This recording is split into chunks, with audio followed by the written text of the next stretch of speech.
Bonsoir à toutes et à tous. Nous attendons vos questions SMS, Internet et réseaux sociaux pour alimenter notre discussion. Ce devait être la réponse politique à la crise des Gilets jaunes. Un grand débat pour tout mettre sur la table, pour écouter les colères et peut-être en tirer les leçons tous ensemble. Ça, c'était l'intention du président de la République. Dans les faits, le grand débat semble bien compliqué à mettre en forme, surtout quand celle qui était censée le piloter, Chantal Jouanneau, jette l'éponge. Nous croyons à ce débat, a encore dit le Premier ministre cet après-midi, à l'issue d'un séminaire gouvernemental destiné à clarifier les contours de ce rendez-vous. Visiblement, l'exécutif espère toujours en faire un outil de sortie de crise. Alors, quels seront les sujets qui seront abordés? Le débat peut-il être impartial, transparent? Le cafouillage autour de la taxe d'habitation sera-t-il arbitré, par exemple, par les Français? Cet échange peut-il se transformer en piège pour le gouvernement? Grand débat. La fausse bonne idée, c'est une question. Et c'est le titre de cette émission. Avec nous pour en parler ce soir, Roland Quérol. Vous êtes politologue, directeur du Centre d'études et d'analyse, le CETAN. Citons votre dernier livre, Les raisons de la colère, l'élection de la dernière chance, publié aux éditions Grasset. Bruno Jeudi, vous êtes rédacteur en chef au service politique de Paris Match. À noter dans le dernier baromètre IFOP pour votre journal, une embellie de 5 points de popularité pour Emmanuel Macron. Sondage effectué avant l'acte 8 des Gilets jaunes samedi dernier. Mais il s'agit de la meilleure progression pour le chef de l'État depuis novembre 2017. Fanny Guinochet, vous êtes journaliste à L'Opinion. Vous êtes spécialiste des questions économiques et sociales. On vous retrouve par ailleurs tous les matins sur la radio France Info. Enfin, Stéphane Vernet, vous êtes rédacteur en chef délégué et directeur de la rédaction parisienne au journal Ouest France. Bonsoir à tous les quatre.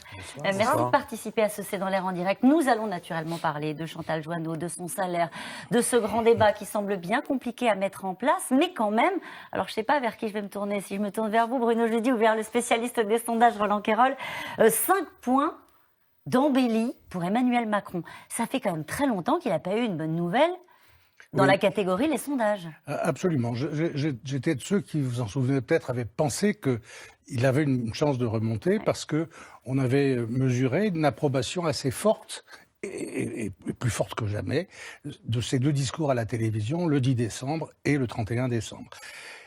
Et donc on a le sentiment qu'il y a une partie de l'opinion qui se dit, après tout, il se passe quelque chose. Il y a eu des annonces, les fameux 10 milliards d'aides nouvelles, et puis un pouvoir politique qui reprenait l'offensive le 31 décembre, un Macron debout, y croyant à nouveau. Et je crois qu'il faut, dans ces moments-là, savoir transmettre, pas seulement que c'est la crise, mais que, voilà, on va aller au-delà, qu'on va y arriver, tous ensemble, etc. Et il a plutôt bien réussi ces deux passages. Donc voilà, alors que certains me disaient, y compris parmi mes anciens confrères, que remonter quand on est à ce point, c'est très rare, pratiquement ça ne se voit pas. C'est pas encore la remontada, hein, Roland Quérol. Hein. Non, si non, mais c'est un signe. Il a rarement, peut-être jamais, selon les différents instituts, autant remonté depuis ses pertes dans l'opinion. Donc c'est quand même un signe qui ne trompe pas, il se passe quelque chose. Ça ne veut pas dire que ce soit brillant, hein, mais c'est pas mal. Bruno Jeudi. Alors, c'est vrai que c'est quand même une surprise, plus 5 points, vous l'avez dit, c'est la plus forte remontée du président depuis novembre 2017. À l'époque, souvenez-vous, il venait de remporter son duel à distance avec l'opposition, notamment Jean-Luc Mélenchon, à propos de la réforme du Code du travail, et il avait passé sa réforme malgré les cortèges qui avaient défilé à Paris. Plus 5, c'est pas rien. Moi, je vais battre ma coupe un peu, puisqu'on en avait parlé ici même sur le plateau. Je pensais pas qu'il pouvait remonter aussi fort. Mais c'est son électorat qui revient. Alors il y a deux explications. Vous avez raison. Les vœux, effectivement, ont beaucoup plu à son électorat. Il gagne beaucoup dans son électorat. Il consolide son socle. Il avait un petit peu perdu sur la fin de l'année. Et c'est vrai que samedi après samedi, les dégâts, les violences ont fait aussi des dégâts dans son camp. Il remonte aussi un petit peu à droite. Parce que la droite, très sensible à ses vœux, l'ordre républicain, hein, c'est une question qui est assez importante à droite. Et puis il remonte pour une deuxième raison qui est liée, j'allais dire, au décalage dans le temps. C'est-à-dire que les mesures annoncées le 10 décembre, il y a un décalage. C'est-à-dire qu'entre les dindes et la bûche, on a quand même expliqué que notamment les retraités, ils vont plus avoir la hausse de la CSG, puisqu'elle est annulée, et ça, c'est quand même pas rien.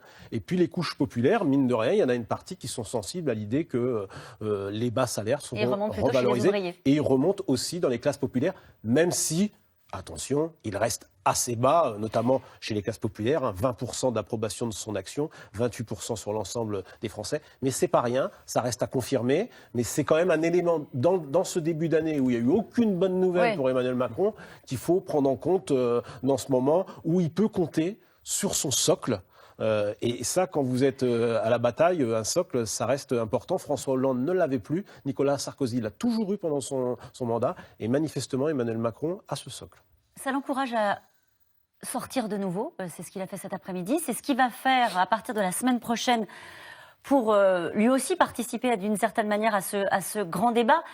Là, on a choisi d'intituler cette émission ce soir « La fausse bonne idée » parce qu'on se rend compte que c'est vrai qu'à force d'avancer sur l'organisation du débat, on se rend compte qu'il y a peut-être des pièges qu'il va falloir éviter. Est-ce que le fait que le président retourne sur le terrain, alors on sait où il va aller, hein, il va aller dans l'heure, on sait quand c'est, ce sera le 15, mardi prochain. Là, il y a une forme de prise de risque qui est totalement assumée, j'imagine, par Emmanuel Macron. Il y a une forme de prise de risque, effectivement, même si une de ses dernières sorties un peu improvisées, souvenez-vous, c'était au Puy-en-Velay, c'était début décembre, ça s'était extrêmement mal passé. Mais c'était avant les annonces du 10 décembre, effectivement. On voit qu'il a envie de repartir, c'est une forme de reconquête, un peu risquée, mais ça, c'est l'ADN d'Emmanuel Macron. Hein. Il a fait campagne, souvenez-vous, pendant la campagne, il allait au-devant des gens, il allait voir les syndicalistes, il allait voir ses opposants, un peu à bras-le-corps. Maintenant, il va falloir voir, on nous annonce un changement de pied en termes de communication quand même, quelque part. On voit qu'autour du chef de l'État, il y a des changements dans ces hommes qui font ces discours. Alors, il faut voir comment va être réorganisé ce pôle. On va voir aussi quel ton il va prendre. On voit qu'il fait preuve nettement plus d'humilité. Il l'a fait lors des 2 discours.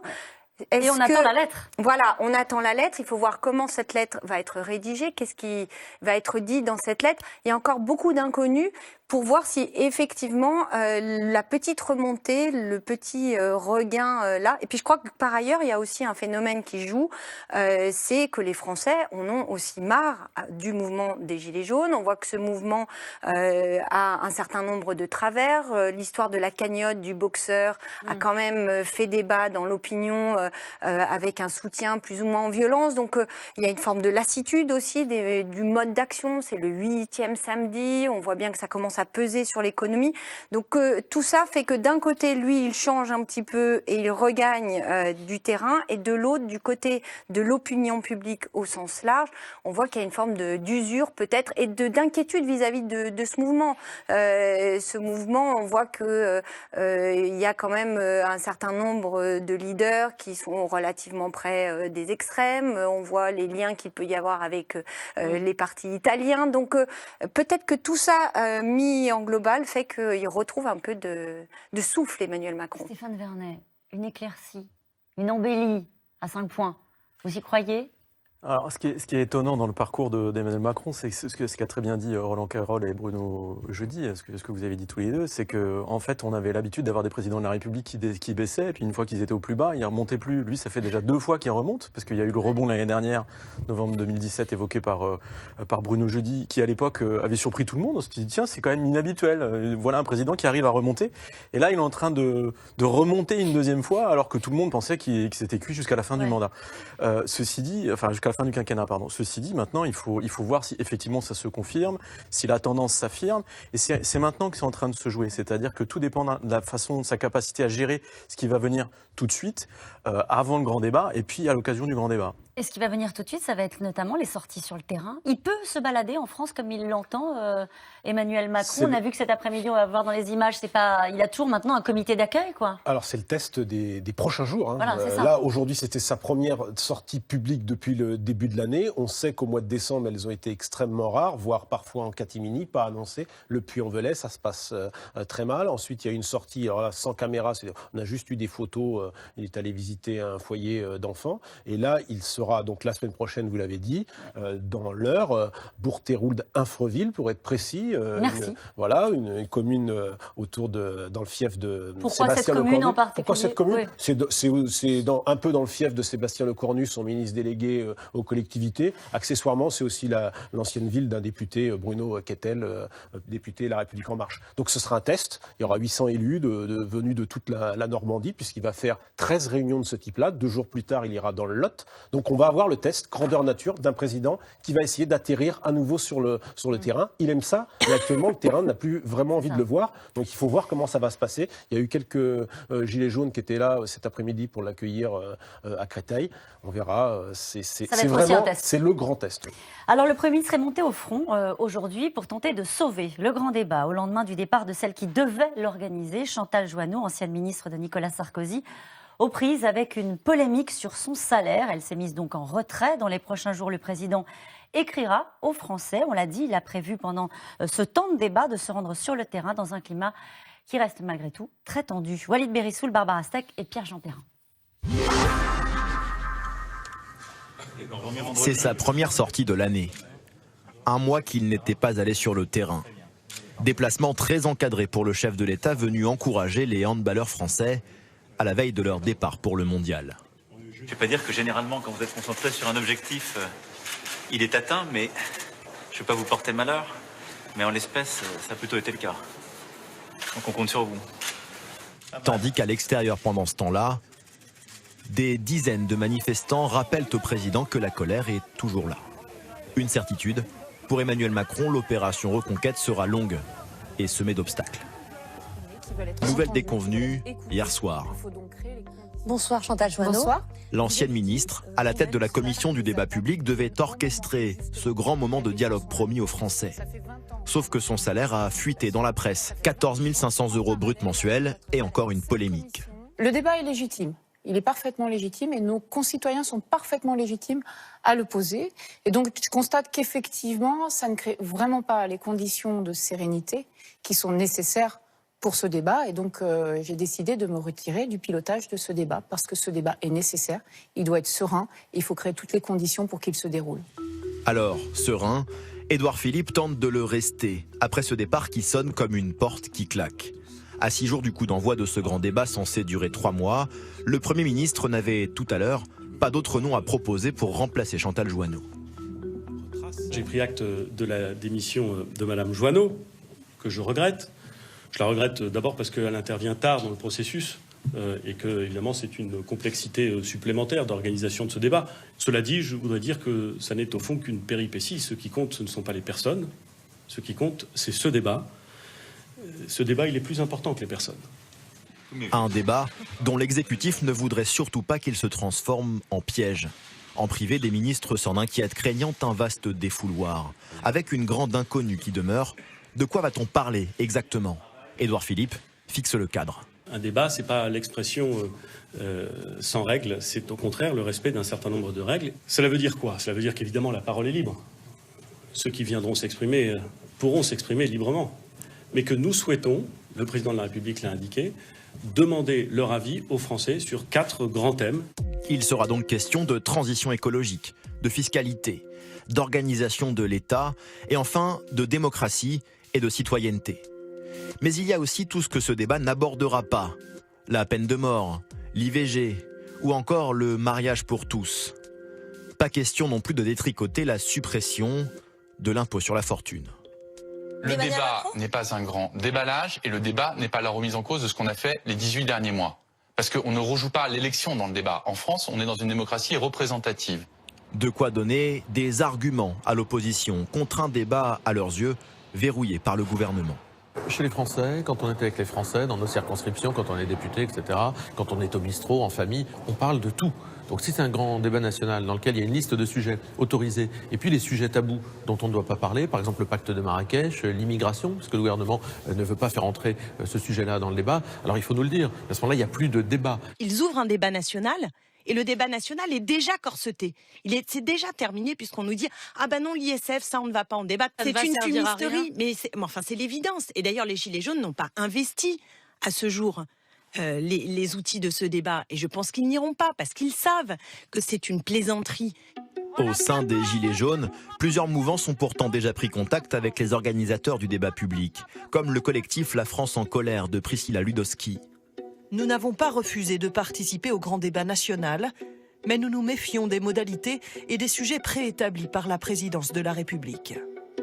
La défiance, toujours bien installée avec Emmanuel Macron qui, malgré tout, regagne quelques points de popularité, 28% d'opinion favorable.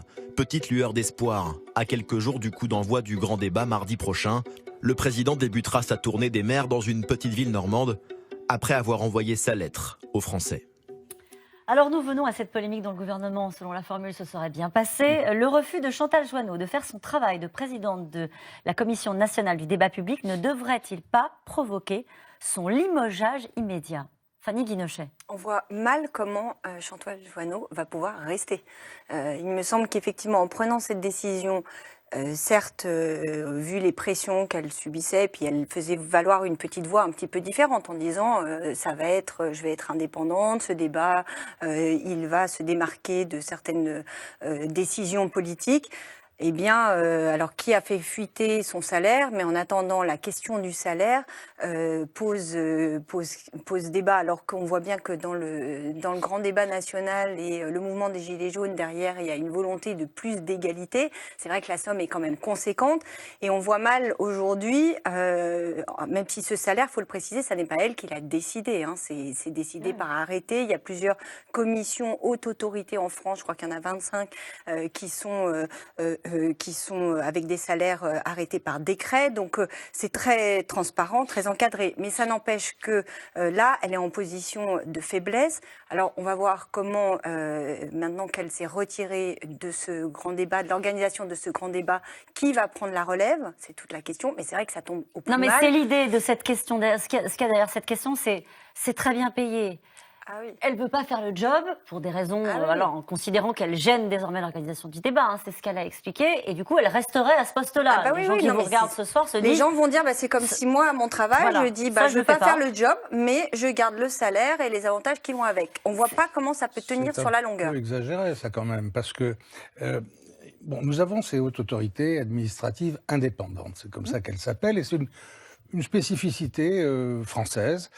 Enfin, ça existe aussi en Angleterre, c'est les commissions royales, mais ce sont des autorités, en effet administratives, parce que c'est le budget de l'État qui permet de les faire fonctionner, mais dont l'indépendance est garantie. C'est dire d'ailleurs que si on limogeait Chantal Joanneau, ce serait une très mauvaise image pour les autorités indépendantes. Bon, donc, elle a été nommée par qui ? Nommée par le président de la République, mais elle bénéficie, elle règne sur un collège qui, lui, vient de tous les horizons, y compris des associations, des écologistes, des entreprises. Voilà, c'est pas tout à fait un organisme d'État, ça ne l'est pas même. Hein. Elle est hébergée dans un ministère, elle a des fonds qui lui sont alloués par un budget, mais elle est indépendante. Donc je crois que ce serait un très mauvais signe de la limoger. Ouais. Et d'autre part, je crois que cette CNDP, elle pourrait y rester si elle le souhaitait, parce que dans ses attributions, il n'y avait pas ce type de débat. Ouais. C'est une chose qui a été ajoutée. Normalement, la CNDP se prononce sur les grands travaux. Il y a des consultations publiques dès l'instant que ça dépasse 300 millions d'euros de travaux. Ça va continuer à exister. Elle peut faire valoir cela. Quant à son salaire, la raison pour laquelle les salaires, qui ne sont pas fixés évidemment par ceux qui viennent, il n'y a pas une discussion, je voudrais ça, je te donne ça. S'il y a des salaires qui sont fixés par l'État de façon assez élevée, c'est parce qu'ils sont indexés sur le président de la République et le Premier ministre pour justement montrer qu'on garantit l'indépendance de ces personnages. C'est pas le plaisir de payer des gens qu'on a envie de nommer. C'est que voilà, c'est de la même façon que dans la tradition révolutionnaire française, on a des assemblées parlementaires qui sont à la fois nombreuses et avec des mandats relativement bien payés, c'est aussi pour garantir leur indépendance par rapport aux pressions possibles de l'exécutif. Donc il faut quand même prendre tout ça en compte avant de limoger, y compris dans les questions. question, Madame Joanneau. Ce qui est sans doute reçu par les gens qui nous regardent, il y a beaucoup de questions ce soir sur ce Bien sujet-là, sûr. parce que la somme, Bien sûr, parce que naturellement, la somme est 14 tellement 666 euros brut, Ouais. pour un organisme dont les Français n'entendent pas parler tous les jours non plus. Oh, ils n'en avaient jamais entendu parler, Voilà. Caroline Roux. Et je pense même qu'ils avaient oublié Madame Joanneau, qui fut ministre de Nicolas Sarkozy, ministre des Sports pour être précis. En tous les cas, on a bien vu l'embarras, l'agacement même d'Édouard Philippe, qui a fait une déclaration à la presse en sortant du séminaire gouvernemental consacré justement à ce grand débat. Il a dit c'est une péripétie. Le grand débat est plus important que les personnes qui l'organisent. Passons, le cas de Madame Joanneau est réglé.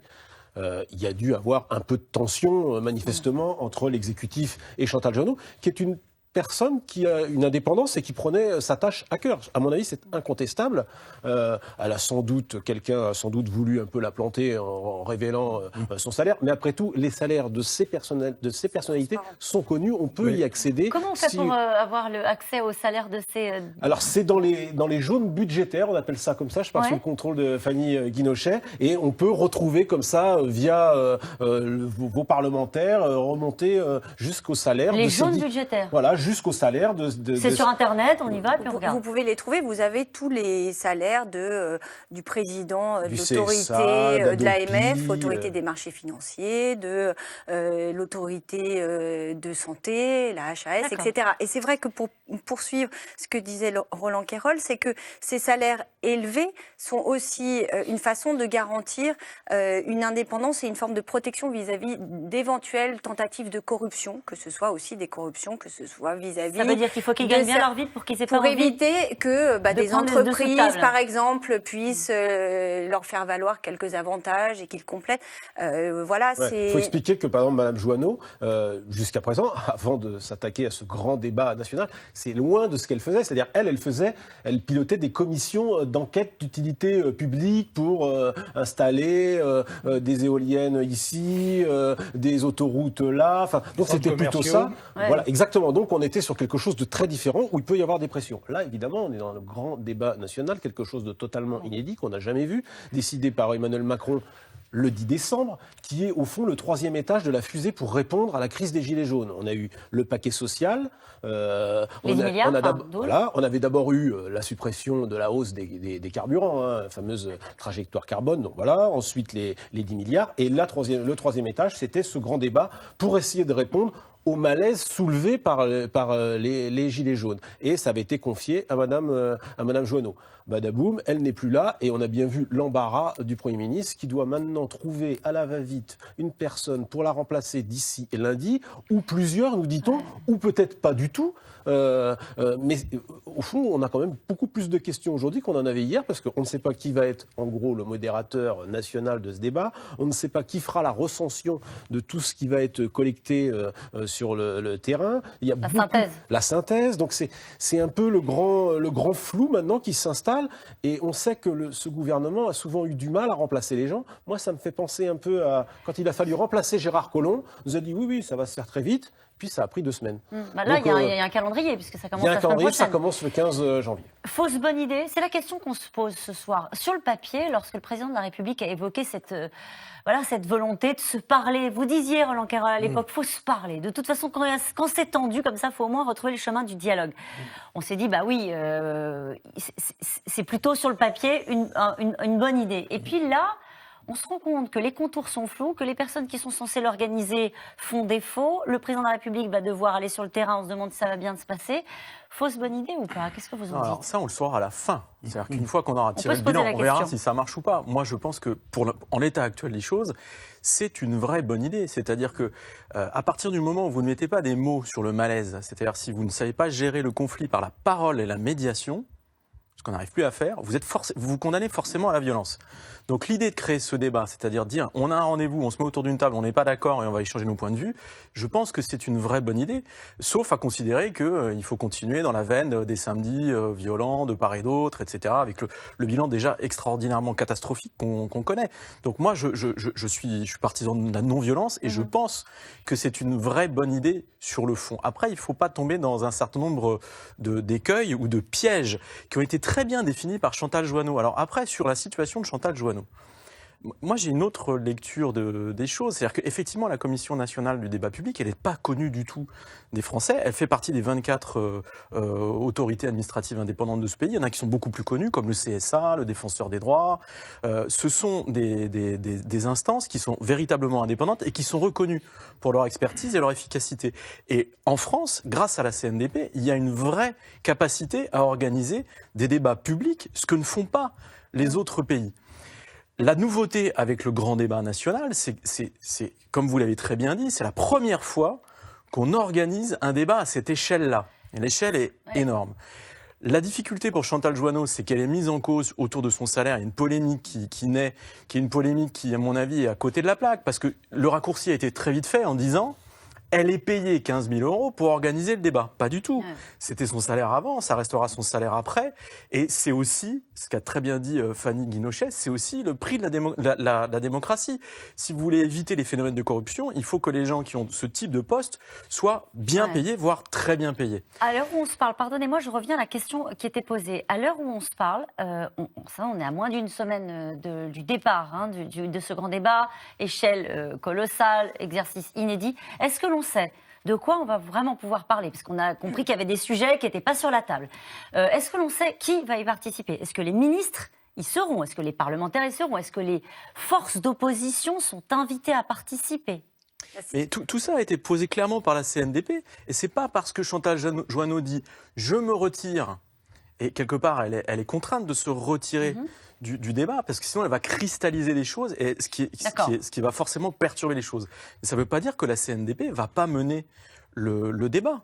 Et elle a l'expertise pour le faire. Donc on sait déjà comment ça se passe. Il y a eu une première phase où l'Association des maires ruraux de France, l'Association des petites villes de France ont ouvert des cahiers de doléances dans les mairies qui le souhaitaient. Donc il y a déjà cette matière qui est en route. Et puis il y a toute la phase de débat qui commence à partir du 15 avec un certain nombre d'opérations. Il y en a 6 qui existent, qui sont des choses qui sont suggérées et accompagnées par la CNDP en fonction de ce savoir-faire et de l'expertise qu'elle a. Donc il y a par exemple la possibilité de mettre à disposition des mairies qui le souhaitent des kits pour recueillir la parole publique sur les marchés, d'organiser... C'est quoi un kit pour recueillir la parole publique sur les marchés? En fait, c'est les maires qui disent on installe un stand sur un marché, on va recueillir la parole publique, la parole citoyenne, donc les gens peuvent venir s'exprimer directement plutôt que d'aller en mairie remplir le cahier de doléances. Et la CNDP dit par exemple, nous on a des animateurs qui savent faire ce job-là, on vous les met à disposition et ils vont écouter les gens. Voilà. Mais il y a toutes sortes, il y a 6 opérations. Il y a la plateforme numérique qui doit être ouverte, il y a ces fameux kits, il y a l'organisation, l'accompagnement des débats qui seront non pas organisés par le gouvernement, les préfets, mais par le terrain lui-même, c'est-à-dire les maires, vous avez les entreprises, les syndicats, les associations qui sont invités. Et en fait, ce que dit intelligemment la CNDP, c'est dire c'est pas nous qui faisons, c'est pas le gouvernement qui fait, c'est vous qui le faites. Nous, on va vous donner des clés pour que ça se passe bien et on va vous expliquer comment vous pourrez nous faire remonter tout ce qui va s'être exprimé dans le cadre du débat et ensuite on en fera la synthèse. Et on apprend dans un sondage publié aujourd'hui, sondage ELAB, que 41% des Français disent qu'ils souhaitent participer à ce débat. Si 41% des Français, ça fait beaucoup, se pointent dans les mairies pour parler, pour partager des idées, etc., ça sera un vrai mouvement, là, pour le coup. Est-ce qu'on peut ajouter à ce qu'a dit notre ami sur la liste des choses, il l'a très bien expliqué, que la CNDP est prête à envoyer à chacun de ceux qui nous regardent en ce moment un kit de ce genre pour organiser leur réunion. C'est-à-dire que n'importe quel citoyen pourra... Chez lui, autour de chez lui, dans une salle. S'il a besoin d'une salle, on lui trouvera une salle. Et le débat sera organisé selon les règles, il sera pris en compte et il sera transmis vers le gouvernement. Donc il n'y a pas d'excuse à dire « je n'y crois pas, je ne veux pas y croire, c'est bidon ». Si on veut que ce soit pas bidon, il n'y a qu'à en faire. Et toute la parole devrait être libre, même si vous sortez des 4 thèmes posés par le gouvernement. D'ailleurs, ils permettent ces 4 thèmes de parler à peu près de tout. Oui, mais c'est vrai qu'on a entendu, alors c'est vrai que la Manif pour tous s'est pas mal mobilisée dans ces cahiers de doléances pour dire il faut revenir sur ce sujet-là, parce que nous, on n'a pas eu le débat qu'on voulait avoir sur ce sujet. On a de l'autre côté le gouvernement qui dit non, tout ce qui a été voté par le gouvernement, ça ne fait pas l'objet de débat, notamment sur la question de l'ISF qui est très remontée dans ce conflit des Gilets jaunes. Donc il y en a qui disent, bah oui, mais c'est un débat, mais si on ne peut pas parler des vrais sujets de débat, c'est un problème. Il y a la question des sujets, la façon dont le gouvernement a choisi d'encadrer les sujets qui peuvent être abordés ou pas. Donc on nous dit sur la question des valeurs, sur l'IVG, sur la peine de mort, le mariage pour tous, on n'y reviendra pas. Et puis il y a des questions techniques, effectivement, l'ISF qui est une des premières revendications des Gilets jaunes qui est écartée. Ce totem, c'est vrai que c'est peut-être difficile d'aborder un débat sur la fiscalité, de dire par ailleurs, écoutez, on pourra discuter de la taxe d'habitation pour les 20%, les Français les 20% les plus riches, on en parlera. Mais l'ISF, le président, quelque part, y est tellement attaché que d'emblée, on l'évacue. Je ne dis pas qu'il faut remettre l'ISF, attention, mais c'est vrai que la question d'une remise à plat de la fiscalité sans cet ISF, ça peut poser problème. Et puis, quand même, derrière, il y a vraiment une problématique à laquelle on ne sait pas répondre, c'est qu'est-ce qui va être fait de tout ça? C'est peut-être là comment le gouvernement va traiter de cette matière. C'est la grande question quand même. C'est la grande question parce que les sujets qui vont venir, par exemple le sujet de la retraite, où le gouvernement est censé faire une réforme, inévitablement, quand on voit le nombre de retraités qui sont mobilisés, quand on voit la question, la façon dont cette question peut agiter la société, de l'âge de la retraite, elle va venir dans le débat. Alors qu'on nous dit, à côté, il y a une concertation qui est réalisée autour de Jean-Paul Delevoye, un haut commissaire de la République, sur ce sujet, et qu'il y a une réforme qui est prévue en 2019. Oui, alors ça va se percuter comment? Et qu'est-ce que va faire le gouvernement? La vraie question, vous l'avez posée, Fanny Guinochet, c'est que depuis le début, l'idée, c'est de se parler pour faire baisser, comme vous l'avez bien expliqué les uns et les autres, la violence et avoir un possible peut-être retour au calme. Mais la question à laquelle le gouvernement n'a jamais répondu, c'est ça sert à quoi? Non mais chacun son rôle. C'est la vraie question, vous avez raison. Moi j'ai envie de dire, par rapport à ce que disait Stéphane qui a bien expliqué le cadre, bon, c'est vrai qu'il faut donner sa chance au produit, comme on dit, puisque au fond, dans la situation où est la France aujourd'hui, c'est-à-dire d'un quinquennat à l'arrêt, au bout de 18 mois, 19 mois, ce qui est quand même inédit. Et on voit bien que samedi après samedi, le gouvernement ne parvient pas à briser cette spirale de la violence qui, même si les manifestants ne sont pas si nombreux que ça, c'est extrêmement radicalisé et violent. Donc c'est vrai que ce débat peut fonctionner, mais il s'engage pour l'instant, pardonnez-moi, plutôt difficilement. Il y a l'affaire Madame Joanneau, bon, il y a le fait que le gouvernement ne parvient pas pour l'instant à rétablir vraiment l'ordre républicain les week-ends. Et on voit mal comment on va pouvoir débattre dans la salle polyvalente de Château-Gontier si au rond-point d'à côté on se bagarre. Ouais. C'est quand même ça la question. C'est un préalable, le retour au calme. C'est un préalable. Ouais. Et c'est vrai qu'ils se sont loupés le week-end dernier. Ils doivent absolument reprendre la main hélas, à l'acte 9, puisqu'il y a un acte 9 qui est annoncé. Ils ont sans doute, à mon avis, péché par excès de confiance. Ils ont cru que le mouvement était fini. Bon, il n'était pas fini. Et la troisième chose, bon, le débat s'engage. Moi, je pense que c'est vraiment peut-être une chance de sortir de ce... Mais à quoi ça va servir? Sinon, tirer des leçons politiques. Et c'est vrai que pour Emmanuel Macron, au bout de 3 mois, puisqu'il ne va pas se passer grand-chose pendant ces 3 mois, il faut que ce soit un vrai moment d'écoute. Il ne faut pas que ça devienne des meetings. Il ne faut pas que les ministres... Il ne faut pas que les ministres apparaissent dans ces réunions. Il faut qu'ils se tiennent à distance ou qu'ils écoutent sans prendre la parole. Ça doit être vraiment des forums citoyens, plutôt animés par les maires ou des habitants. Et à l'issue de ça, forcément, il faut en faire quelque chose. Je ne sais pas quelle solution. Alors, il y a peut-être un sujet dont on va parler. Je peux juste dire une chose. Allez-y, le gouvernement, à mon avis, avant un débat comme ça, peut très bien dire « Moi, il y a des choses que je ne compte pas changer ». Mais ça ne veut pas dire qu'on n'a pas tous le droit d'en parler et de dire, nous, on veut en parler. Ça remontera, on sait que la position du gouvernement sur certains points, c'est de ne pas changer la loi. Et par exemple, sur l'ISF, il dit, il y a dans la loi telle qu'elle a été votée sur l'ISF, elle prévoit qu'au bout de 2 ans, il y aura un bilan fait de tout ça et qu'on verra si, en effet, les riches reviennent ou investissent. Eux, ils disent, on va attendre les 2 ans. Ça ne veut pas le bilan, c'est en septembre. Oui, exactement. Et ça ne veut pas du tout dire qu'on va interdire aux gens de parler de ça dans les débats. la parole va être libre. Sans quoi, ça n'a pas de sens. Et vous savez, pour savoir l'avis des Français sur les grandes questions, le mieux, c'est les sondages. Les sondeurs savent faire des échantillons représentatifs. On connaît les marges d'erreur, on sait ce qu'ils veulent. Là, c'est pas l'idée de faire un sondage grandeur nature, comme on dit.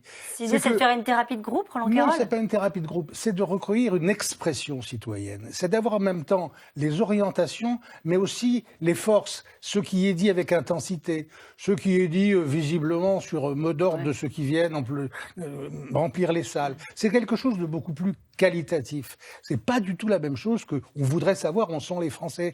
C'est prendre vraiment l'humeur des Français. Et on ne peut pas gouverner sans savoir ça. Alors justement, ce qu'il faut dire, c'est que la CNDP sait le faire. Ça, vous évoquiez tout à l'heure le CESE qui s'est fait troller son site par des gens de la Manif pour tous qui se sont le Conseil économique et social qui se sont manifestement beaucoup mobilisés pour faire passer leurs idées. Dans l'expertise de la CNDP, si vous voulez, l'idée c'est que il faut remonter toutes les propositions. Ils proposent, par exemple, à des associations comme le Secours catholique, la Fondation Abbé Pierre, de monter des choses pour faire venir des gens qui s'expriment jamais dans ce type de débat, pour avoir une diversité du public. Et à la fin des fins, tout est remonté auprès d'un dernier groupe qui fonctionne sur ce qu'ils appellent le sondage délibératif. Vous prenez 400 à 1000 citoyens qui sont tirés au sort, dont le profil est étudié pour qu'il y ait un minimum de représentativité qui soit établi. Et vous leur dites, voilà tout ce qui est sorti, voilà les grandes thématiques qui sont sorties. Est-ce que vous êtes d'accord sur le constat ? Est-ce que vous hiérarchisez les priorités ? Est-ce que vous les approuvez, les désapprouvez ? Et les gens les votent, mais pas sous forme de sondage. On parle de sondage délibératif. Ils discutent entre eux avant en petits groupes, et à la fin, ils votent. Vous savez que ça, la CNDP l'a fait au moment de la loi de la programmation pluriannuelle de l'énergie, la PPE, et dans les choses qui sont sorties, il y avait un point majeur qui est sorti, qui était celui de la fiscalité écologique. 76% des gens présents à la fin ont dit c'est une fiscalité socialement injuste, c'est une affaire de bobos, ça pénalisera les pauvres. Mais l'État n'en a pas tenu compte. Et c'était le 30 juin dernier. Et toute la problématique, c'est qu'ils savent faire, avec des outils très qualitatifs, ils arrivent à faire émerger des choses assez impressionnantes qui correspondent à la réalité. Le vrai problème, c'est est-ce que le pouvoir est en capacité d'entendre. Et un des points clés de cette histoire, c'est effectivement de dire un grand débat national, à quoi ça sert ? Ça ne servira qu'à la condition que le pouvoir, le gouvernement, le président dise très clairement « je m'engage » ou « nous nous engageons à écouter » et à mettre en œuvre concrètement des choses qui seront demandées ou qui sortiront de ce débat. Pour l'instant, vous êtes d'accord, n'a pas été formulé aussi clairement. Attendons de voir le courrier du président. Attendons de voir le courrier du président. C'est quand le courrier du président ? Lundi ou mardi. On ne sait pas. Semaine prochaine. Bientôt. Logiquement, oui, lundi ou mardi, oui. Allez, pendant le grand débat, les Français pourront être amenés à trancher la question de la taxe d'habitation. Doit-elle être supprimée pour tous les Français, y compris les plus aisés ? Le Premier ministre renvoie donc cet après-midi ce sujet à cette grande concertation, une façon surtout de sortir de la cacophonie. Cette semaine, le gouvernement s'est pris les pieds dans le tapis, comme on dit, sur la taxe d'habitation. Myriam Zéhar, Stéphane Lopez. C'est une petite phrase qui n'est pas passée inaperçue. Nous avons engagé cette suppression de la taxe d'habitation. Il est essentiel qu'elle soit aboutie, que nous allions au bout de cette suppression de la taxe d'habitation. Mais on peut très bien demander aux Français, est-ce que vous estimez que pour les 20% les plus riches, il est légitime ou non de supprimer la taxe d'habitation ? Le patron de Bercy installe le doute quant à la suppression totale de la taxe d'habitation promise par Emmanuel Macron. Mais 48 heures plus tard, le ministre rétropédale. J'ai redit dimanche qu'il fallait aller au bout de la suppression de la taxe d'habitation. Aller au bout de la suppression de la taxe d'habitation, cela veut dire aller au bout de la suppression de la taxe d'habitation. Mais vous souriez, mais comme visiblement il y a eu une incompréhension, je préfère la lever. Et cela n'interdit pas que ce sujet fasse partie du débat sur la fiscalité. La taxe d'habitation, discutée lors du grand débat national. L'Élysée confirme dans la foulée. Le sujet sera bien sur la table. Un cafouillage de plus. Pour l'opposition, le signe d'un gouvernement fébrile. S'il se dit qu'il faut faire de la communication politique au travers de la taxe d'habitation et que si on la garde pour les 20% les plus aisés, ça permettra de compenser les mauvais signaux qui ont été donnés sur l'impôt sur la fortune, c'est de la com, et on ne fait pas de la com avec de la fiscalité. Compenser les mauvais signaux, tout en ménageant la classe moyenne supérieure, qui entre dans les 20% des ménages les plus aisés. C'est la difficile équation du gouvernement. Pour la France insoumise, maintenir la taxe d'habitation pour une catégorie de contribuables n'est pas une bonne idée. On aurait là une espèce à nouveau d'injustice fiscale, y compris sur celles qui subissent beaucoup de pression fiscale depuis des années, qui sont les classes moyennes, sur lesquelles toute la pression se fait au profit très souvent des vrais plus riches, de tous ceux qui, appartiennent aux 1% des Français les plus riches. Ne pas confondre classe moyenne et très riche, c'est aussi ce que dit cette députée de la majorité. Démonstration à l'appui. Les 20% de la taxe d'habitation ne représentent pas du tout la même population que les personnes qui étaient assujetties à l'impôt sur la fortune ancienne mouture. On a d'un côté 358 000 personnes qui étaient assujetties à l'ISF et de l'autre côté 6 millions de foyers fiscaux qui seraient frappés par le maintien de la taxe d'habitation. Donc ces 20% de personnes, ça représente 6 millions de foyers fiscaux. Donc on se rend bien compte que ce ne sont pas du tout les mêmes populations. Mais outre les enjeux politiques, le gouvernement pourrait se heurter à un obstacle strictement juridique si la taxe d'habitation était bel et bien maintenue pour 20% des ménages. Le Conseil constitutionnel pourrait en effet décider de retoquer une telle mesure. Ce qui pose problème, c'est si on ne supprime pas la taxe d'habitation à 100% et qu'on la laisse pour 20% ou 15% ou 10% des contribuables. Car là, on pourrait penser qu'il y a une rupture du principe d'égalité, c'est-à-dire que tous les Français ne seraient plus dans la même situation face à cette taxe d'habitation. Des incertitudes et une pression supplémentaire, celle des maires, dont les budgets dépendent directement de la taxe d'habitation. Aujourd'hui, plusieurs associations d'élus appellent le gouvernement à clarifier sa position. Et nous revenons avec cette question. Est-ce aux Français de décider de la suppression ou non d'une taxe, de l'équilibre du budget, de la vitesse sur les routes, des radars, etc. Alors, il y a beaucoup de questions dans cette question, mais si on commence sur la question de la fiscalité et de la taxe d'habitation, le Premier ministre dit, ce sera aux Français de trancher quelque part. Oui, mais ça sera aux Français de trancher sur une partie, c'est-à-dire sur la taxe d'habitation qui concerne les Français, les 20% les plus riches. Attention, c'est pas oui ou non la taxe d'habitation. Est-ce qu'il faut la maintenir ou la garder? Est-ce que c'est un bon ou... Oui, mais c'est quand même différent. Je décide aussi un peu est-ce que cet impôt est valable pour mon voisin ou pas? Parce que c'est aussi ça la question. C'est la question des riches derrière. Vous posez pas la question de l'ISF, mais vous posez la question de la taxe d'habitation pour les plus riches. Et vous voyez d'ailleurs, c'est très bien dit dans votre reportage, que ça concerne énormément de gens. 6 millions. Voilà, c'est le célibataire qui gagne 2 500 € net par mois. C'est le couple sans enfant qui gagne un peu moins de 4 000 € à deux par mois. Donc, c'est pas les très, très riches. Donc, c'est vrai que cette question, c'est particulier de la part de l'Élysée de la mettre comme ça au débat. Maintenant, on voit bien l'idée qu'il y a eu à l'initiative de ce couac. Pourquoi la question des 20% de la taxe d'habitation pour les Français les plus riches, elle est sortie? Parce que c'est de l'argent. C'est 7 milliards d'euros. Et qu'aujourd'hui, face à un gouvernement qui vient de lâcher au bas mot 10 milliards d'euros de mesures fiscales, eh bien, il y a une tentation de Bercy de se dire, on en avait parlé en 2021, finalement, les 7 milliards d'euros, si on peut les conserver... Pardonnez-moi, mais c'est pas... on a entendu la colère, on a entendu le message... de la part de certains Français de dire plus de justice fiscale. Vous dites, c'est une histoire comptable. Il y a une histoire comptable, mais après, plus de justice fiscale, sur les ronds-points, les gens réclamaient la suppression, le retour de l'ISF, ils ne réclamaient pas la suppression, que la taxe d'habitation soit annulée pour tout le monde, vraiment ou maintenue pour les 20% les plus riches.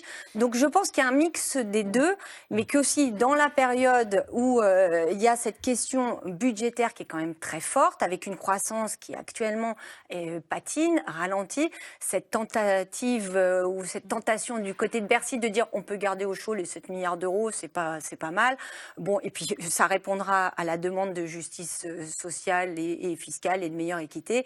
C'était humain, sauf qu'on voit bien les rétropédalages et le couac que ça provoque, parce que ça fait 3 jours qu'on ne parle que de ça, et puis ça touche l'électorat de Macron, c'est-à-dire la classe moyenne supérieure, qui se dit « Ah bah, de nouveau, c'est nous qui allons payer, on est pressurisé », ce qu'on voyait également dans votre reportage. Là, on est vraiment entre gag et carabistouille. Dans cette affaire. Parce que d'abord, le président de la République avait dit devant le congrès de l'Assemblée des maires en novembre 2017, si cette taxe est mauvaise pour 80% des Français, il y a de fortes chances qu'elle soit mauvaise pour les 100% des Français. Donc je pense que ce gouvernement qui a fait cette promesse, moi j'étais plutôt tendance à penser que c'était peut-être pas une bonne idée de supprimer la totalité de la taxe d'habitation. Maintenant, c'est fait. Donc il doit aller jusqu'au bout. Ce qu'a dit le ministre, donc il faut cette promesse d'être tenue. L'affaire tranchée maintenant en catimini pour essayer de faire une économie de 7 milliards, je pense que ce ne sera pas possible. Je pense qu'à l'arrivée, en plus, il y a les réserves du Conseil constitutionnel qui a rappelé dans son avis, lorsqu'il a dû valider la loi de finances l'an passé, qu'il ne pouvait pas y avoir rupture d'égalité devant l'impôt et qu'au fond, tous les... Il y a débat chez les constitutionnalistes, mais en tous les cas, il y a cette réserve qui existe. Donc, de toute façon, à mon avis, à l'arrivée, ils seront obligés de faire les 100%. Alors, c'est dans le débat. Il a bon dos, le débat, pour le coup. Le débat, là, pour le coup, il a bon dos. Surtout que Fanny a bien expliqué que, quand même, la fiscalité, c'est un des premiers thèmes relevés par les Français dans les sondages, justement. Et que dans la fiscalité, c'est plutôt l'ISF qui fait débat que les 20% doivent-ils ou non payer, acquitter leur taxe d'habitation dans les prochaines années. À Ouest France, vous avez fait une sorte de compte-rendu, des cahiers de doléances, et c'est vrai que les questions fiscales arrivent assez haut. En fait, on est allé, vous faites allusion à un papier qu'on a sorti aujourd'hui, mais qui concerne en fait l'île-et-Vilaine, où les confrères sont allés voir, sont allés feuilleter quelques cahiers de doléances, voir si ça avait marché dans les mairies qui en ont ouvert. Donc, et ça a marché ou pas ? Écoutez, il y a eu un engouement apparemment au départ. L'opération Mairie ouverte, c'était le 8 décembre, donc les premiers jours, il y a du monde il y a des gens qui ont poussé la porte. Depuis, il y a eu une espèce de réaction épidermique sur le moment. Donc aujourd'hui, les gens viennent plus. C'est passé, c'est déjà passé. Après, les participations ne sont pas extraordinaires, donc c'est difficile de tirer des conclusions sur une base aussi restreinte. Mais qu'est-ce qu'ils disent malgré tout ? Dans les choses qui sortent, les grands thèmes, il y a le ras-le-bol fiscal qui est exprimé. Vous avez beaucoup de choses sur les fractures entre ville et campagne et le fait on est oublié. Alors pas uniquement de Paris, c'est-à-dire en milieu rural, on est oublié aussi des grandes villes, y compris des métropoles régionales. Et c'est une thématique qui revient souvent dans les territoires. Il y a une demande forte sur les services publics. Ce sont des choses qui sont à la base du mouvement, c'est-à-dire pourquoi nous, qui sommes obligés de prendre notre voiture parce qu'on a des kilomètres à faire, on paierait plus l'essence, on contribue donc à l'impôt, sauf que le résultat, c'est que ces impôts servent à payer des services publics qui disparaissent dans nos campagnes. Donc c'est un paradoxe qui évidemment est vécu comme une injustice. Et puis il y a le train de vie en fait des élus. Et les privilèges ça revient tout le temps. Je peux vous dire que quand on fait des essais dans l'air, là ce soir, il y a énormément de questions sur le salaire de Chantal Joanneau. À chaque fois qu'on fait des essais dans l'air sur ces thématiques-là, il y a la question du train de vie de l'État qui revient. Il y a toujours cette incompréhension et cette colère de la part de certains Français sur une élite qui profiterait de l'argent public et qui, d'une certaine manière, gérerait mal la fonction publique. C'est une idée récurrente, mais c'est toujours pareil, si vous voulez. Le train de vie des élus. Alors, les gens qui s'en plaignent ont en tête effectivement les très grands élus. Donc, on pense aux ministres, à l'Élysée, les fastes. C'est ce qu'on disait un peu tout à l'heure aussi, c'est-à-dire que ça fait partie. Ce train de vie-là, il fait partie de la symbolique, mais il fait partie aussi de l'idée que si les élus sont mal rémunérés, vous n'attirerez pas forcément les talents, et puis surtout ça peut être le point de départ de dérive et de corruption. On oublie que la cohorte, l'écrasante majorité des élus de ce pays, ce sont des conseillers municipaux, ce sont des gens qui ne sont pas payés pour ce qu'ils font et qui sont surinvestis dans ce qu'ils font. Donc le discours qui consiste à dire trop payé, corrompu, et c'est la même chose avec les journalistes, c'est-à-dire que tout le discours autour des journalistes qui ne feraient pas leur boulot, qui seraient vendus et compagnie, si vous regardez que les grands plateaux avec les célébrités, etc. Mais on oublie que la plupart des journalistes, ils vivent au SMIC. Vous savez, hein, le salaire de départ d'un journaliste, c'est 1 400 €. Au bout de 10 ans, c'est entre 2002 et 2005. C'est pas, enfin, voilà. Il faut... Mais typiquement, ce genre de sujet-là, vous pensez que le fait de s'en parler ensemble, avec, vous l'avez dit, des élus, des gens qui sont issus des associations, des maires, est-ce que ça peut faire avancer les choses? Ça fera avancer si ça fait partie des sujets qui remontent, c'est ça? C'est ça. Et avec en effet le risque que vous ayez une espèce d'addition qui finisse par ressembler à du poujadisme, parce que on dira, les gens, ils ont dit, on veut gagner plus, on veut payer moins et on veut avoir plus de services publics. Si c'est ça, c'est l'échec. Il faut arriver à faire que dans un débat, on soit plus fin que ça, qu'on mette vraiment les différents avantages, inconvénients, privilèges, souffrances, les unes avec les autres, et qu'on arrive à parler sérieusement.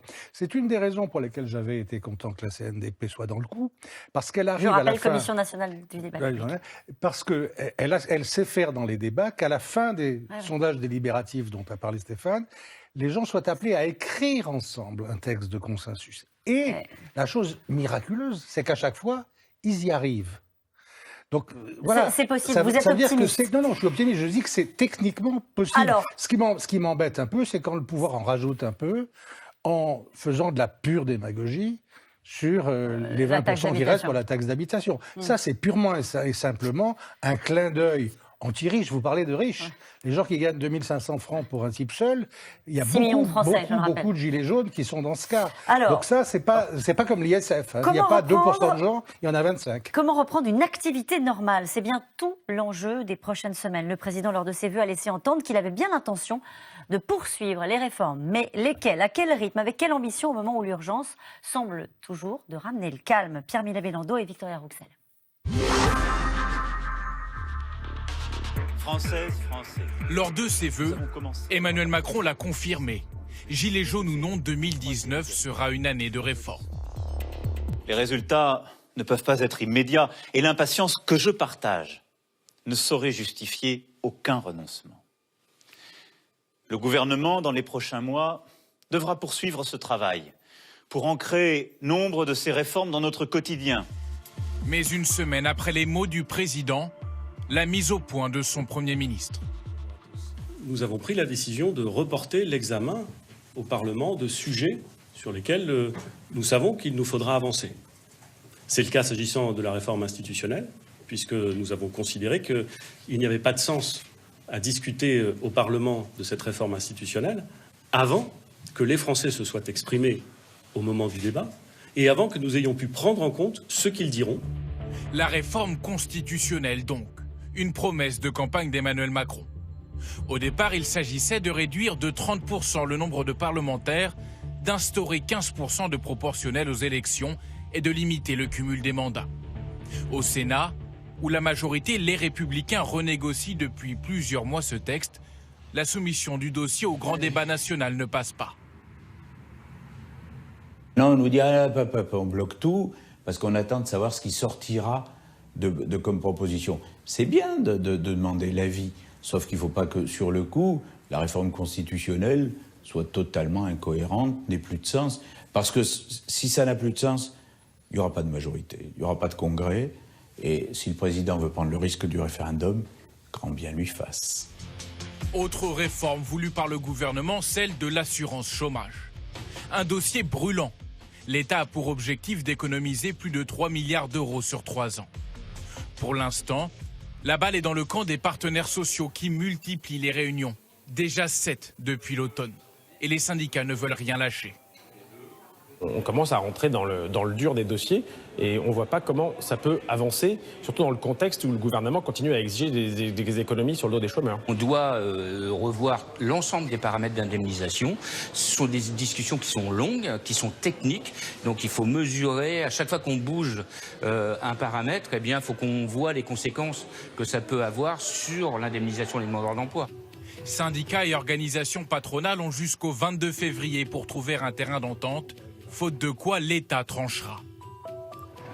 Et pour les prochains mois, le programme des réformes est chargé. Il y a la fameuse réforme de l'État qui devrait révolutionner la fonction publique en instaurant notamment la contractualisation. Et enfin, il y a la réforme des retraites. Bruno Fuchs est l'un des 36 parlementaires sélectionnés pour travailler sur le sujet. On va aller au-devant des Français volontaires, des citoyens qui souhaitent s'exprimer sur la réforme des retraites. Et donc là, on voit les premiers ateliers déjà à Strasbourg, Dijon, Lorient, Angoulême, Toulouse. Aujourd'hui, pas question de reporter la réforme à l'an prochain. Et pour la faire passer auprès des Gilets jaunes, l'argumentaire est tout trouvé. Quand on regarde le mouvement récent, en fait, référence au mouvement récent des Gilets jaunes, on voit bien que dans ce mouvement des Gilets jaunes apparaissent des demandes d'égalité, d'équité et de solidarité. Et c'est justement les principes de cette réforme. Donc on retrouve dans les principes, en tout cas, la volonté, les désirs, l'expression des Gilets jaunes. Donc au contraire, je pense qu'on va rencontrer encore plus facilement un accord sur, en tout cas, les principes. Maintenant, il faut la mettre en œuvre et l'écrire, cette réforme. L'écrire. Voilà qui pourrait prendre du temps. Après 2 reports, les premiers échanges avec les partenaires sociaux sont prévus pour le 21 janvier prochain. En parallèle donc du grand débat public. Bon alors, si on devait résumer ce reportage, Fanny Guinochet, exit la réforme institutionnelle, pour l'instant, reportée. La réforme des retraites, on a compris qu'il était urgent d'attendre, qu'il fallait l'écrire, donc ça peut prendre du temps.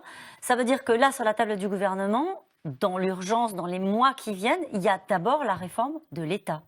Oui, et c'est vrai que cette réforme, c'est quand même une réforme importante. La fonction publique, c'est quand même le cœur non pas des gilets jaunes, mais des troupes syndicales. Donc même si elles vont mal, les troupes syndicales, les fonctionnaires, en plus, ils se sentent malmenés, ils n'ont pas eu leur prime exceptionnelle, comme certains salariés du privé ont pu l'avoir dans les mesures Macron.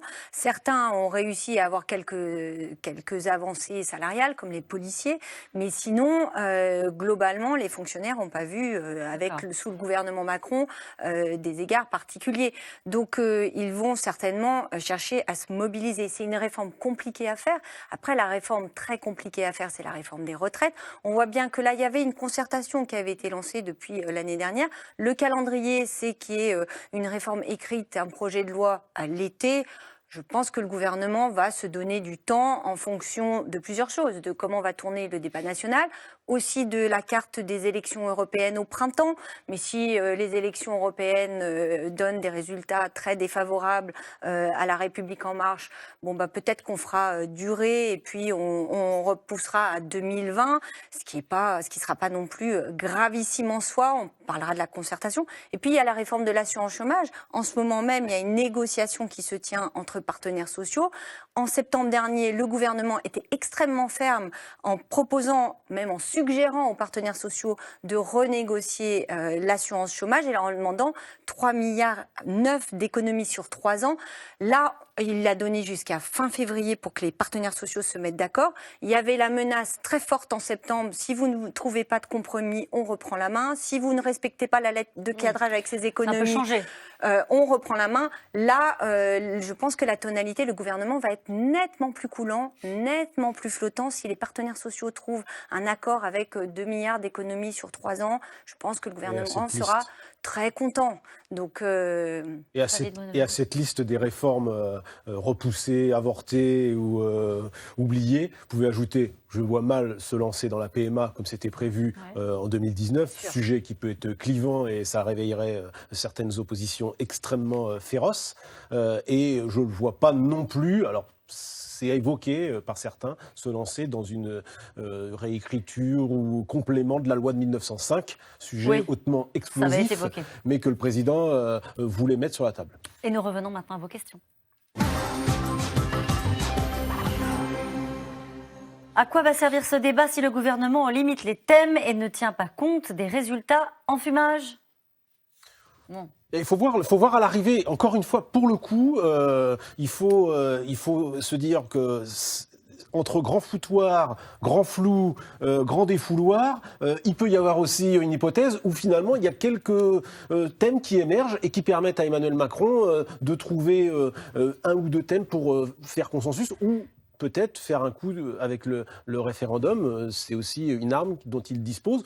Donc, un référendum qui viendrait solder l'ensemble des propositions. Qui viendrait, en tous les cas, en conclusion d'une partie des éléments de ce grand débat et qui pourrait, dit-on, coller aux élections européennes le dimanche 26 mai. On voterait à la fois pour le référendum et à la fois pour les européennes. Par exemple. Allez, c'est pas encore acté, c'est une hypothèse. Ah non, c'est pas acté, mais il y a certains députés qui en parlent, C'est ça. très proches du président, qui en parlent comme quelque chose, une hypothèse plausible. Quel est le but final réel du grand débat ? Eh ben, c'est de libérer la parole et c'est de construire quelque chose ensemble. Si on s'en tient à la version officielle du président, c'est lui-même qui le dit, c'est inventons l'avenir quelque part. C'est un peu ça. Ça deviendra une opération d'enfumage si l'erreur est commise par l'exécutif de dire on va profiter de ce grand débat pour faire de la pédagogie. C'est un terme qui leur est cher. Donc on va faire de la pédagogie, on va utiliser le grand débat pour faire passer nos idées et convaincre les gens. S'ils font ça, c'est mort. C'est mort. Et c'est ce que leur avait dit Chantal Joanneau dans la petite note qu'elle avait passée à Matignon en disant il ne faut pas que ce soit un meeting. Si en réalité... Ça, ils l'ont compris, non ? Alors, j'espère, parce que, si vous voulez, tout l'enjeu, en réalité, dans ce grand exercice, qui peut être un très grand exercice de démocratie s'il est réussi, c'est que de la pédagogie, il y en a. Mais elle fonctionne dans l'autre sens. Encore une fois, c'est ce que dit très bien Chantal Joanneau. Ce type de débat, il est fait pour éclairer le décideur. C'est-à-dire que c'est le peuple, les gens, les citoyens, qui disent à leurs dirigeants, voilà ce qu'on attend, voilà ce qu'on veut. Et s'ils écoutent, s'ils attendent, si ça marche dans ce sens-là, alors ce sera une réussite. Mais ils savent, parce que Roland Quérol nous a dit tout à l'heure, il y avait des sondages, et que pour savoir ce que pensaient les Français, il y a les sondages, par exemple, ils savent que les 80 km/h, ça n'est pas bien passé dans l'opinion. Ils le savent. Et c'est pas parce que ce sera présent dans le grand débat qu'il y aura peut-être un changement de pied du gouvernement. Mais gouverner de façon démocratique, ça ne veut pas dire gouverner du côté où les sondages sont majoritaires. Il faut de temps en temps aussi demander du courage à nos politiques et se dire, par exemple, je prends les 80 à l'heure, si vous êtes convaincu que ça va nous faire gagner des morts sur les routes, ben vous dites, bon, ils sont cons, tant pis, je le fais. J'assume. Voilà. Et donc, je crois que pour tous, c'est comme ça. Il faut une participation citoyenne, mais ça ne veut pas dire que dans une démocratie qui reste quand même largement représentative, qu'on va suivre n'importe quelle foucade de l'opinion publique. Comment débattre alors que tous rêvent d'en découdre ? Il y a cette difficulté, mais c'est vrai aussi que comment débattre sur des sujets parfois qui sont extrêmement techniques. Ça va être aussi un des enjeux de ce débat. Débattre de la fiscalité, à partir de quel niveau on est riche, ou considéré comme riche. Quand on voit, je défie, à part les pros de Bercy, de comprendre, et les avocats fiscalistes, de comprendre notre système, on voit bien aussi les limites. Alors ça doit être une direction. Si effectivement la direction qui est prise dans ces débats, et là ça touche la question de l'encadrement des débats, c'est des dérapages, des invectives, si les gens qui sont constructifs, comme on a pu le voir parfois avec les Gilets jaunes, se font eux-mêmes poursuivre par d'autres Gilets jaunes, parce que, souvenez-vous des Gilets jaunes qui ne pouvaient pas aller à Matignon, parce que d'autres Gilets jaunes jugeaient que, grosso modo, ils étaient jaunes et que, c'est le cas de le dire, et qu'ils trahissaient. C'est aussi ça qui va être Justement, cette question, le débat intéresse-t-il organisé. réellement les Gilets jaunes ? A priori... Ils sont divisés. Ils sont divisés sur la question. On a entendu des Gilets jaunes, samedi notamment, faire une déclaration pour dire qu'on n'ira pas. Et puis on a entendu aussi, d'ailleurs ici même dans un reportage, de Gilets jaunes qui disaient mais si, on va donner notre avis. Ils sont d'ailleurs divisés maintenant entre différents mouvements. Donc on voit que la fracture maintenant traverse aussi ce mouvement des Gilets jaunes. Ce serait réussi s'il y a des Gilets jaunes ? Il en faut. oui. Voilà. Là, pour le coup, si on ne voit pas un gilet jaune dans les débats, ça peut quand même poser une difficulté. Et simplement sur la question du débat, puisqu'elle revient dans toutes vos questions, c'est quand même au départ l'ADN du macronisme. Ça a commencé par une grande marche qui était destinée à recueillir justement les avis, les doléances des Français. Au fond, si ce pouvoir ne parvient pas à le réussir à nouveau, il sera quand même mis en échec sur ses fondamentaux. Que fait-on des cahiers de doléances ? Vous en avez parlé tout à l'heure. Qu'est-ce qu'ils deviennent ? Eh ben, si dans l'idée de départ, et si elle est maintenue, et je pense qu'elle sera maintenue, c'est qu'il y ait une synthèse qui soit faite, et que ça permet un premier état des lieux, en fait. Parce que dans ces cahiers de doléances, il n'y a pas que des propositions, il y a aussi beaucoup de coups de gueule, en réalité. C'est ce qu'on voyait tout à l'heure. Ça sert aussi à ça, non ? Ben oui, ben, ça fait partie, il y a un côté exutoire aussi, hein, donc, qui fait partie du processus. Il a dû déjà recevoir beaucoup de courriers à l'Élysée. Oui, alors la la CNDP avait reçu plus de 280 courriers qui avaient été envoyés à Matignon et qui ont été retransférés. Et ils ont analysé ces courriers. Ça a été le premier regard qu'ils ont... Et c'était intéressant, parce qu'il y avait... La plupart des gens, en fait, écrivaient de manière très respectueuse et bienveillante au Premier ministre, en lui disant « je propose mes services, je peux vous aider ». Et je peux vous aider parce que je suis un citoyen lambda, je ne suis pas du tout un expert, je ne suis pas politisé, je n'ai pas voté et je suis originaire de tel ou tel territoire. C'est moins bienveillant dans la rue. Hein. Alors c'est moins bienveillant dans la rue, mais ce qui était intéressant dans cette série de courriers, c'est que ça montrait qu'il y a une inversion complète des valeurs qui sont les qui sont habituelles. Je peux vous aider parce que je connais le terrain. Parce que moi je viens du territoire et donc j'ai des choses à vous dire. J'habite une ville de 20 000 habitants. Mon maire a pris une bonne initiative. Il va au-devant de ses administrés avec une camionnette. Mais ça peut réhabiliter les maires. Hein. Ça, c'est important que les élus locaux soient investis et retrouvent une place qui, souvent, leur avait été méprisée par ce gouvernement. Le grand débat ne sera-t-il pas... Dernière question. Le grand débat ne sera-t-il pas celui des prochaines élections européennes avec un vote à la clé ? Est-ce que c'est pas ça le grand débat ? C'est autre chose. Parce que les élections européennes, c'est pour envoyer des députés au Parlement européen. Donc on va pas mal parler d'Europe. Il y aura aussi un exutoire. Mais le vrai exutoire sur l'ensemble des sujets, c'est là, ça commence la semaine prochaine. Merci à vous tous. C'est la fin de cette émission qui sera rediffusée ce soir à 22h25. On se retrouve demain, 17h50 pour un nouveau C'est dans l'air. Tout de suite, c'est à vous. Belle soirée sur France 5.